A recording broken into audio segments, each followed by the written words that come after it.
looking at the historical data you've provided us for Gen Re and Berkshire regarding the amount of float and its cost, it's grown at a great rate, high teens, low 20s. And if you could please comment on the future expectations we should have, that would be great. Yeah. Well, it's an important question, but I don't know how to give you a good answer. It's grown at a much faster rate since 1967 when we went in the insurance business than I thought it would. I mean, I didn't anticipate it would grow that way. I didn't anticipate necessarily we'd get a chance to buy GEICO. I didn't necessarily know we'd ever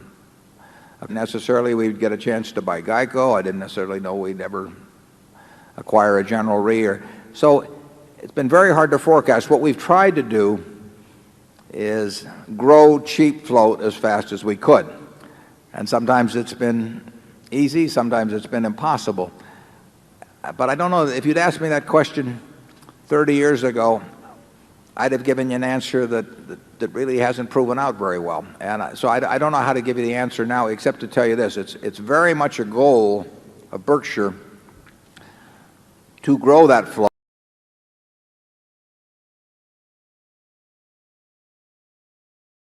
And again, you mentioned it'd be lumpy. Well, it'll be lumpy on cost, it'll be lumpy on growth rate. But I mean, it's something we think about all of the time in both our operating decisions and perhaps some big capital commitment decision.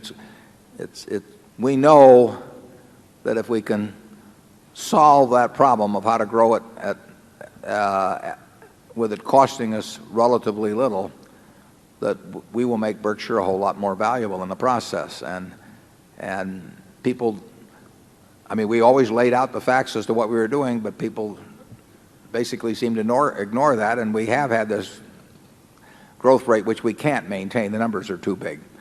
But it's something that Charlie and I think about all the time. We've got some good vehicles for growing it, but we don't have any vehicles that will grow it in aggregate at anything like the rate it's been growing in the past. So we may get a chance to do something that adds to our ability to do it. If we get a chance and it's at the right price, we'll add it. If we won't, we'll do as much as we can internally.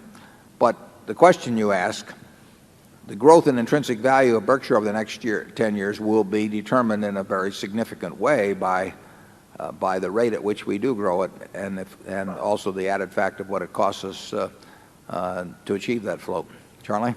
Yeah, if we grow very low-cost float at the same rate that it's grown in the past for another 30 years, you can be confident of one thing. If you look to the heavens, there'll be a star in the east